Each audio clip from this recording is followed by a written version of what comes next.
High বন্ধুরা, আজ আমি নিয়ে চলে এসেছি আপনাদের জন্য সয়াবিনের রেসিপি।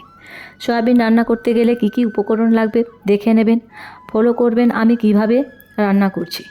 আমি আজকে নিরামিষ রান্নার কয়েকটা টিপস আপনাদেরকে বলবো। বিশেষ করে সয়াবিন, আলু পটলের তরকারি এগুলো রান্না করতে গেলে আমরা সাধারণত কোনো মশলা, যেমন ধরুন আদা, পেঁয়াজ, রসুন এসব করি। আমি আজকে নিরামিষ করেছি, তাই আদা, টমেটো আর কাঁচা লঙ্কা পেস্ট দিচ্ছি।